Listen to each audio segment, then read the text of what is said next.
I am excited to share the next 4 days of Vlogmas with you, where I'm going to open 2 more fibers from the Great Vlogmas Adventure from Melly Knits. We're going to really dig into winter on the farm, see how chores are done in the winter, see some of the efficiencies that I've put in place to make winter chores a little easier, and see a little bit of the challenges that are coming with winter on the farm as well. I hope you'll stick around and enjoy the fluffy fiber and the wintry farm chores that are ahead, and see what's happening on these last 4 days here on the Plattpers farm. Well, good morning. It has been a hectic morning. We are getting ready for another winter weather advisory tomorrow. Starting tonight, it's supposed to get super windy here, and we have a lot of snow, so it means blowing and drifting snow. So I've spent the morning so far out pushing some more snow, getting ready to go get a load of hay. So I'll take you along with me to get that load of hay today. But it is a fiber day. So let's open up our 5th package for the Great Vlogmas Adventure. All right. Let's see what we have today. Feels super soft. Ooh, this looks fun. I love the colors, really beautiful kind of grayish browns. And then this add-in is super silky. That is really great. And then look at this lock structure. Look at that. Really blocky, beautiful, wavy crimp. Just really tight, wavy crimp. Feels really soft. Let's see what it is. So today we have a Romney, which is what I thought it might be. This is a really soft, really nice Romney from Nighthawk Ranch in BC with 5 grams of Kashkora. So this is going to be a really fantastic blend. And those colors are dynamite. I really love those. All right, so we'll set that aside. Day 9, let's do our chocolate and see what we got here. Got a little roundish one. And this today is a guandura? I don't know, with salt. I'll have to look and see how you pronounce that and pronounce it correctly. So that is our chocolate advent for the day.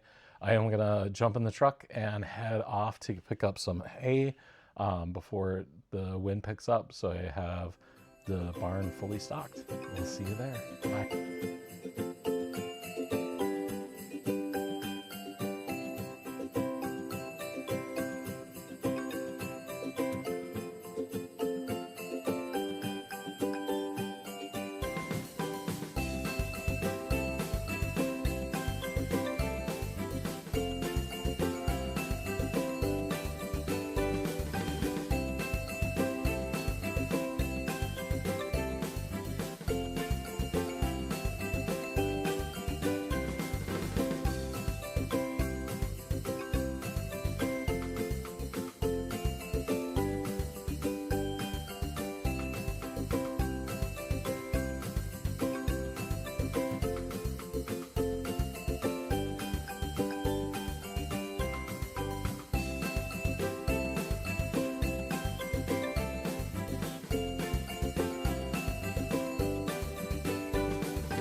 Hey, I figured I'd jump on. It has been a hectic day. We are on day 10, and I have done some farm work, and now I'm heading off into town for some appointments and do some last minute, or the last of the Christmas shopping, not last minute. And then hopefully tonight when I get home, I'll pick through that Romney, and I'll record and tell you some more about that Romney and how excited I am. It's beautiful. So I am gonna head off and I will talk to you later. Let's talk about the Romney that we have here. This is such a delightful fiber.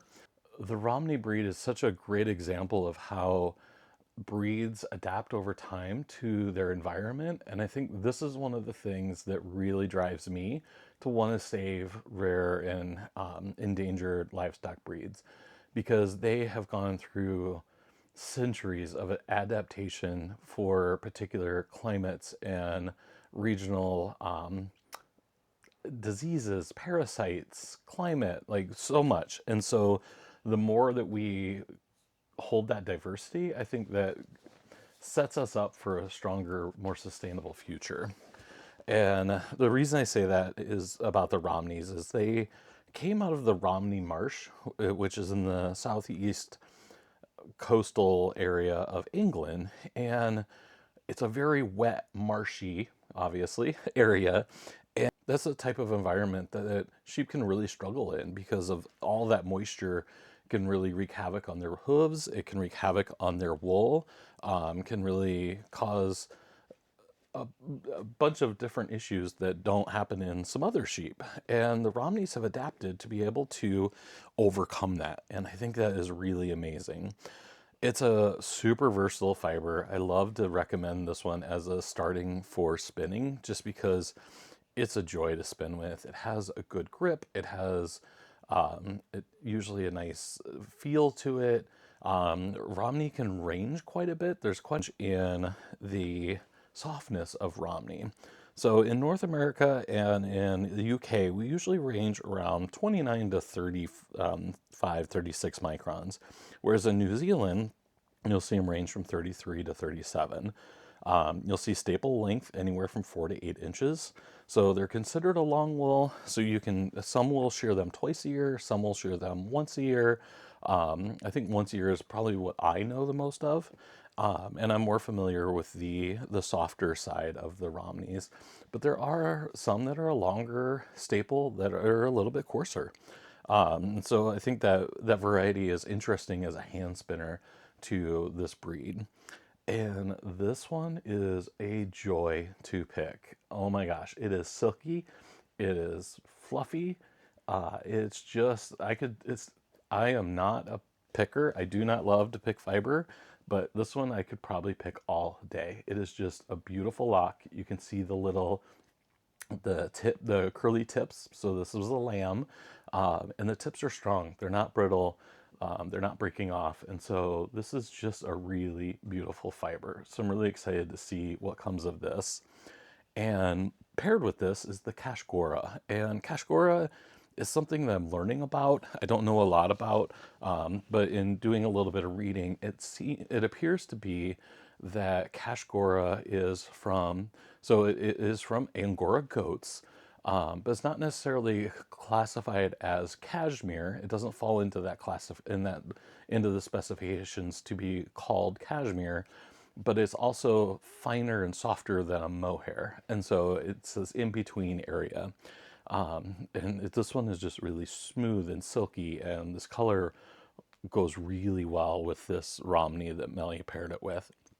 And I'm familiar with Angoras. I think I've mentioned before that I had 3 Angora goats before. They were Larry, Curly, and Mo. And so this is a very different experience than a retired weather mohair. And so I'm really excited to see how these blend together. And I think I want to do a lace weight, because I think this is really going to create a really beautiful halo. So I think this would be something that I could treat like a mohair or a Surrey silk, and spin it as a lace weight and hold it double with something. And that is something that I haven't done before. So I think this would be a great opportunity to give this a shot and see what happens. Well, welcome to day 11. You may have noticed I forgot to do our chocolate for day 10. So I'm going to go ahead and open that one up. And let's see what day 10 is. Day 10 is a chocolate piece with light nougat and hazelnut. So that'll be really yummy, and see what 11 is. Oh, I think some more nougat. And this one is a nougat praline with nut pieces and marzipan. So another yummy one. We've had this one before already. All right, so let's do our next fiber opening. So again, this is from Melly's Great Vlogmas Adventure. So today we're on day 6. So let's see what we have. Take the tag out and set it down so we can mire. Ooh, this one feels a little bit coarser. That'd be interesting. Whoa. This one, I'm gonna say this one's Icelandic because it looks like it has a double coat. So you can see the longer hairs in there. Oh yeah. Yeah, look at that. Interesting. Oop. Really fun gray. Looks like some black, some white. Huh, I'm really interested. I have some Icelandic fleeces. So if that's what this is, I'm excited to work with it and see what I can do. All right, and then this is really soft. Looks like a really long, no, looks like really short fibers. Very downy. All right, let's see what we have. All right, so we have Wingnut, Cora, and Freya, who are Icelandic, from Arlora Farms in BC, with 5 grams of yak down. I was right, it was a down. I've never worked with yak down, and so I am very excited to see how this goes. So this will be really fun and quite an interesting mix. So I'm really excited to listen to Melly's lore video and see what she has to say about this and see what advice she has about this mix, because I'm intrigued. So today is going to be a pretty busy day. I am going to be working in the pasture. I still have some electric netting from some fall grazing that is still out there, and it's getting pretty buried in snow. So I'm going to see what I can do to try to get that pulled out. You can see some of the fences or some of the posts are starting to bend because the drifting snow is starting to pull them down. So I need to take care of that before I ruin those. And I find that birds or rabbits will actually peck at it or nibble at it throughout the winter. And so I don't want to leave it out and have it ruined. So I'm going to work on getting that out because we're expecting some more snow today. So I want to get those all pulled out before the snow comes, and I'll do some chores and we'll see what the rest of the day brings. So winter can be a challenging time on the farm. This year you've seen me getting some hay this week to fill up the barn because the hay is the food for the sheep and the cows through the winter. It fuels them while the pastures are resting and renewing for next year. And all that comes with some challenges and opportunities for efficiencies as well. And so I want to walk you through some of the things that I've been doing and some of the things I've learned over the last few years. To start, I had to dig out my netting out of the pasture. And this year I was hoping to graze into December, but we got an unusual amount of snow for December, early December, that forced me to move the sheep off of the pasture sooner. And I did not get the electric netting out as soon as I'd liked. And the snow ended up kind of burying some spots and blowing over other spots. So some of the fence came out easier. Others did not come out as easy. As you can see, I had to dig out some of them. I had to wait for the right weather conditions where the top of the snow to be crusted that I couldn't get the netting pulled through. But it was definitely a new experience for me, pulling netting out of the snow. So I dug it all out, threw it in the back of the side-by-side, brought it up to the farm. So that was definitely a new experience and something that wasn't as fun, but definitely gave me a workout. But there's other efficiencies that I've really come to find on the farm.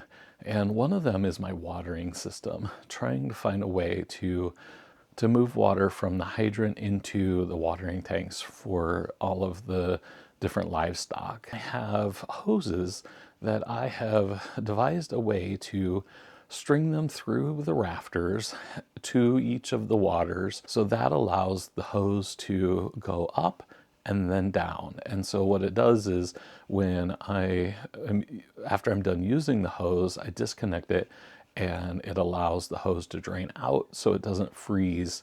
So there's not water frozen in it the next time I use it. I've got these PVC pipes that the hose goes into, which allows the water to enter into each of the water tanks. This watering system has really worked well. The other efficiency that I've worked on is my haying system and how I feed the sheep the hay and the cows. With the sheep, I found a friend that has large square bales, and with the large square bales, I'm able to fork off slabs and then move them into fence line feed bunk system where the sheep can put their head through and they can then eat the hay out of the feed bunk area. And what this does is it keeps it off of them, and so they're not pulling it out of a hay feeder like this previous one that I had. And when they're pulling it out of there, they're pulling the hay on top of each other, and so then that's creating VM in my fleeces. So I'm really excited about this. And then with the cattle, I've set up a series of hay yards where I can drop in 2 to 3 bales at a time. And then as they eat down one bale, I can open up the next yard and move them into there. So that way I only need to get the tractor out once to drop 2 or 3 bales. Also helps in sorting them and loading them, because now I have this area where I've got the series of gates to go into the different hay yards where I can sort them and move them into there, and that allows me to easily load them into the trailer if we need to go to the vet, or if I'm selling any or bringing the bull in or taking the bull out. I'm able to do that in this area. And so that's also another way that's created some more efficiencies here on the farm. Well, good morning. It is day 12 and a Friday, last day of school for the kids. This weekend we're heading off to spend the weekend with my mom and my sisters for our family Christmas. But today I've got a pot of chili on. I've opened the chocolate advent and it is time to move on. I wanted to go through a few projects that I have here. I've showed you a few projects last week. I'm working on some gift knitting. And so I want to give you a few updates on that. And I've got 2 new projects that are in the works. So I want to show you those. But let's start with the finished object that I have. And that is this really adorable Airstream hat. And it has this cute tiny little bill, and it's boxy. It's a double, it's knit double, so it's really a thick, warm. I think my middle son's gonna love this. And I really love the orange. We know I love orange. And I decided I wasn't sure if I had enough of this blaze orange, and I thought the bill would be fun to do and something a little different. And so I ended up holding the sock yarn double and using that to make the bill. And I modified the bill different than the pattern has. The pattern shows where you pick up some of the stitches and basically you're adding on to it as you go across. And I just didn't love the way it looked, the way the final product looked. So I ended up just picking it up straight across. And then I did a series of short rows back and forth.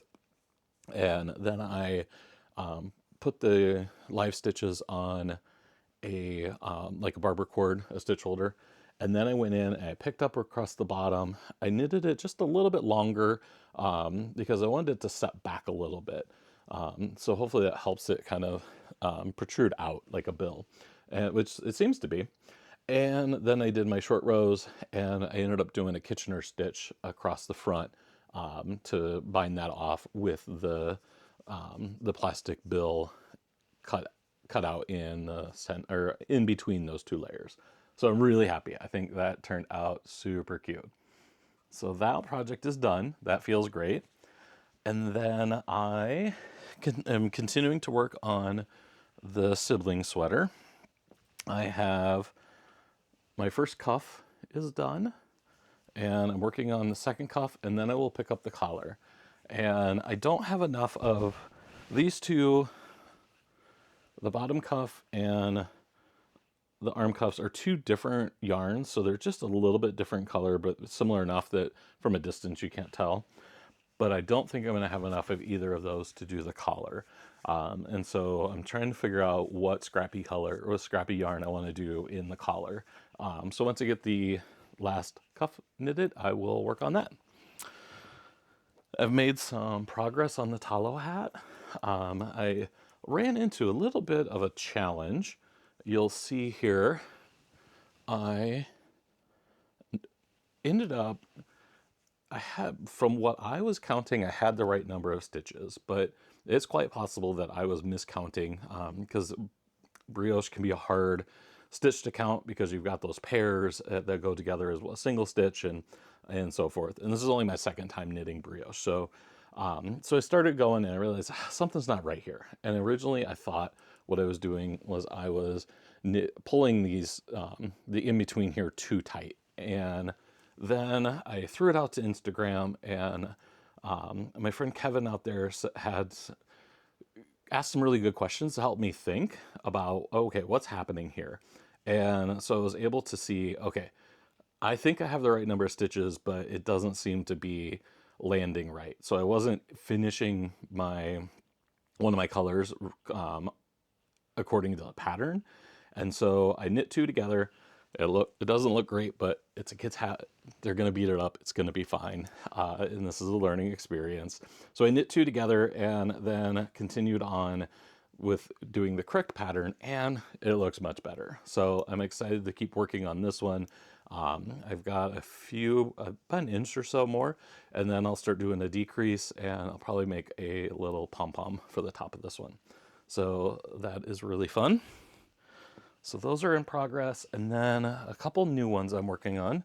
I had talked about for my oldest son working on maybe a muscle burrow hat. So I ended up going with the Oslo hat. It's one I've knit before. I did it in I did some striping with it, and it was interesting construction. And so I wanted to do it again to kind of see that construction play out a little bit again.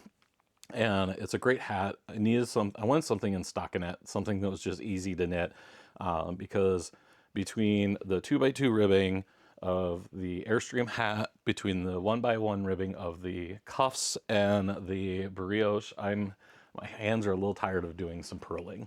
So this one is perfect. So this one is a double brim that is then folded to make basically 3-layer brim. And so it's a really fun construction. So I started that. My oldest is into the Cyclones, the Iowa State Cyclones. And so I found out of my stash this gold color. It's just a Cascade Superwash. And then this Malabrigo red color. I don't remember any of the color names or numbers. But they're perfect colors for him, and he will love them. And so I'm working on the red now, and then I'll transition back to the gold and probably finish with the gold. And so this is one where you knit a certain length, and then you go back and you fold it in half, and then you pick them up.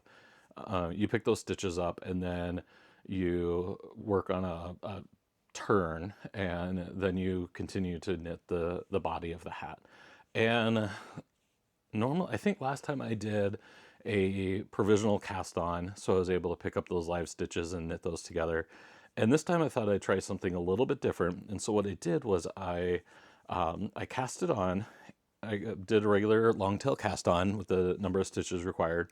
And then on my first knit row, what I did was in my Chaigu needles, they have a little hole here where you can slip a floss or thread through.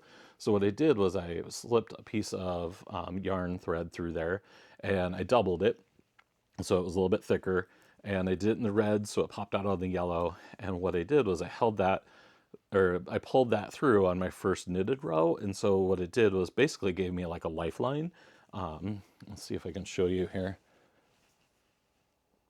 Let's see those stitches there. And so my thought is that this will help me be able to pick up those stitches, because I'll be able to see the exact stitches with that lifeline thread through there and be able to pick up the exact number of stitches. So in the end, I haven't miscounted and picked up the wrong number of stitches, because I think that's my biggest fear, is picking up the wrong number of stitches and then getting at the end and I either have too many or too few left, and then it just creates a funny shape. So I'll keep you posted on that one. And then the next project is a weaving project. I have a rigid heddle loom. I haven't used it a lot. And so I have this Romney that I spun up. This I believe I bought from my friend Connie over at English Blue Ribbon Farm. And it is originally from my friend Melissa at Oak Creek Farm. And so you see a really beautiful halo, really soft. I think this will be a really fun warp for this, for a scarf. So what I'm doing is making a scarf for my husband, and I wanted to use my hand spun. So this will be the warp.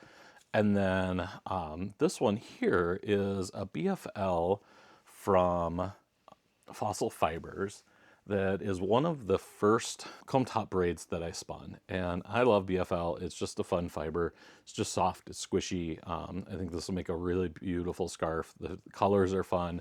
Transitions from browns and blues to kind of light teals. Just really neat. And this one I had set aside for a long time because I underspun it. So it was all in a cake and it was underspun. And I knew at some point I wanted to reply it to add more twist into the ply. So the single itself was fine.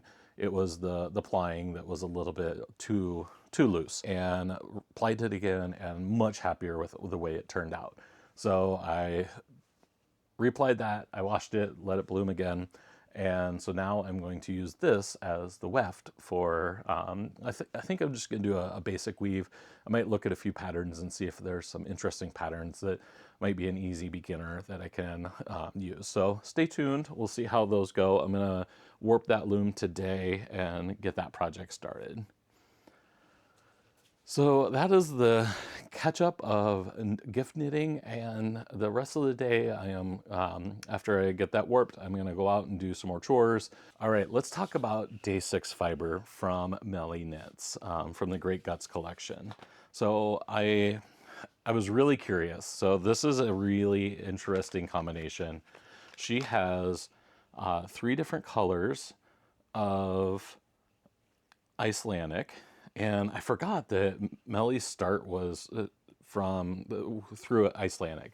I believe it was her brother had started raising Icelandics, and then she started spinning and carding. And so this was one of the first fibers that she worked with. And so we have this really beautiful steely gray. We've got this really beautiful, almost blackish brown, just really pretty. And then this kind of grayish white. And so Icelandic is a fiber. I have a couple fleeces that I want to process. I just haven't dove into that. And so this is, again, Melly's just pushing me to try these things and make them happen. So she has the Icelandic, and then she also paired with it this yak down. Just really soft and fluffy, and so I wanted to pause and listen to her lore video to catch up and see what was Melly thinking when she put this pairing together, because it's really interesting and I wanted to do it justice. And I was really happy that she talked about doing a Lopi, because a Lopi yarn is something that I've wanted to try. It's a single, and it's using, sorry, I'm picking up the VM. It's using the fell and the tog of the Icelandic. So you'll see this really long, kind of almost hair-like piece. That is the tog. Yes, the tog. And then the bottom here is really soft and fluffy. And I'm going to pull that out, and you can see the difference here. That, calm that down.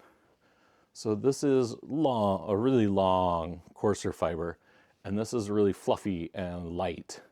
And so the fell is the downy part that is closer to the sheep, and then the tog is the longer piece that's to the outside of their coat. And so it's basically weatherproofing for the sheep. Icelandics are a very primitive breed, and so this helps protect them. So the outer layer helps protect them from the wind and the rain, and then the inner layer is that soft, warm, holds in the heat, keeps out, just traps that warm air to keep them warm. And so it's a really interesting mix. You can do Icelandic in a couple ways. You can separate these two and spin them separately. So this one becomes a coarser. So this one might be something like back in the day that might have been like fishnets, or something a little more stringy rope-like. And this would be a little bit softer, probably something that you could do a little more next to skin.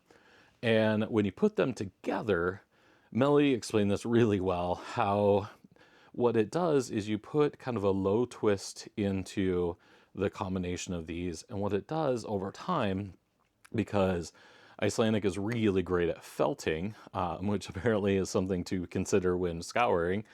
So that was a great helpful tip. So what happens is these longer tips kind of felt and fold into the fiber over time and help create a softer fiber. And so typically on something that is a little bit coarser, it's those tips that are popping out and poking you. And so that's where you get that scratchiness. And so by doing the Lopi style, it's designed in a way that helps pull those tips in. And so you're going to get a softer, more comfortable fiber.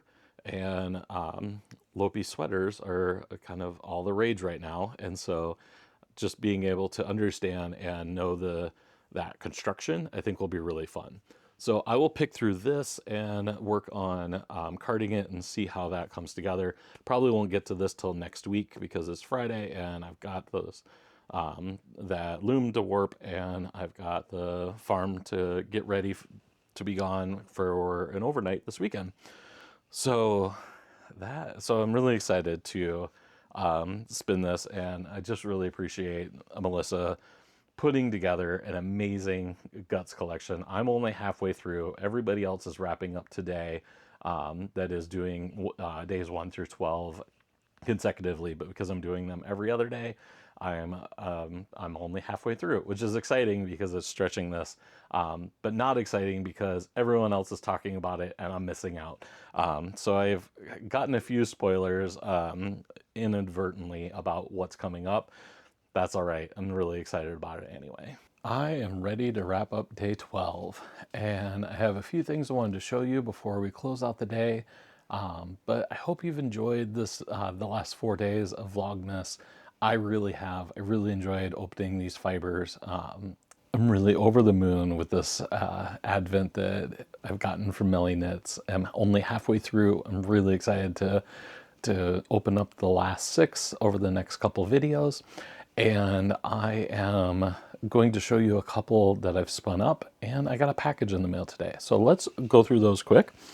So first, this is the day 1. It's the Corriedale and the camel down, and I'm really happy with this one.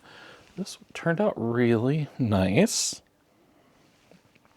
This one was really fun. I spun it using a long draw, kind of a supported long draw method, and I spun the singles on my Lundrum double treadle, and then I plied it on my flat iron. And it's got some texture, some inconsistencies, but it's super soft. It's just really a fun, warm fiber. So that is really neat. I really enjoyed. It was a smooth spin. It carded up really nicely.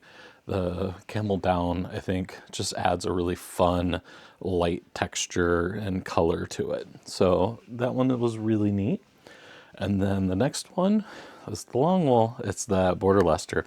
And again, I'm still learning long wools. I feel like I need to experiment some more with some long wools. I don't know. I'm curious on how I did with this. So I might bring it to my spinning guild the next time I attend and have them give me some feedback. But this is the Border Leicester with the Surrey silk. And that one I spun on my flat iron. I spun that also as a supported long draw. And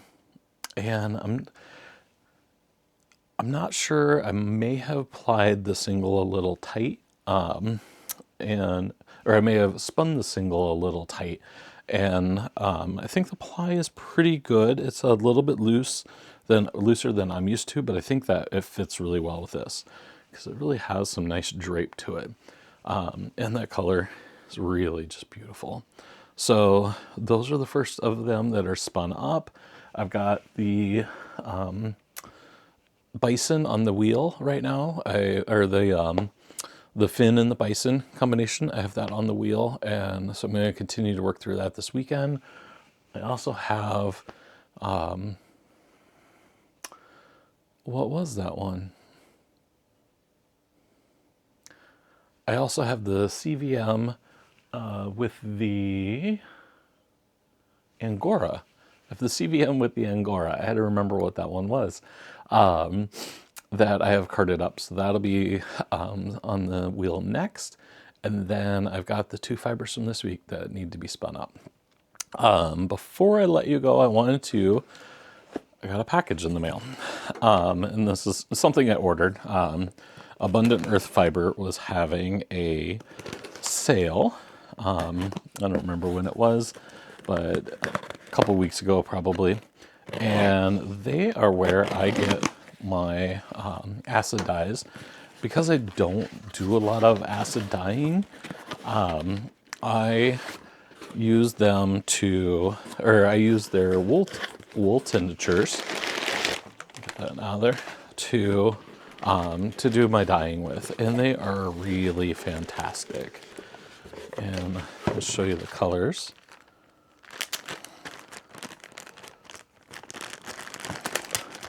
So I have a little stock of these, and so this was just kind of filling the missing ones that I have. And so I've got the gold color. I've got a couple of the citron, really beautiful yellow. I've got sage and fjord, stellar J, Stellar's J. Those are both blues. Sugar Snap is a nice green. Turquoise is one I haven't used before.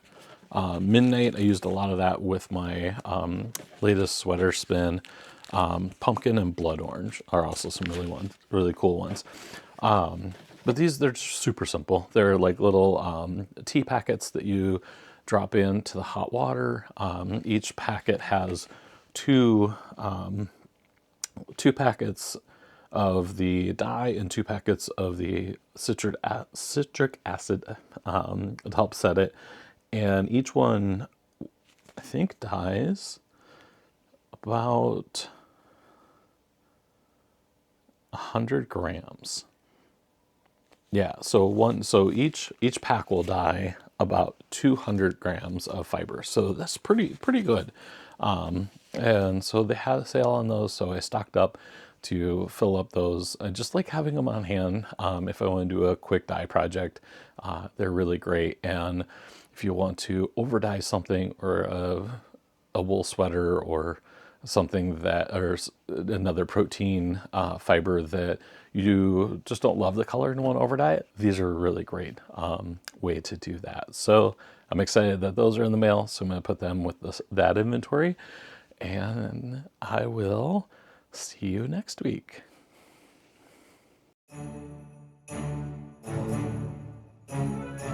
Thank you for joining me for the Vlogmas. I hope you've enjoyed the farm and the fiber, and I can't wait to see you in 4 more days.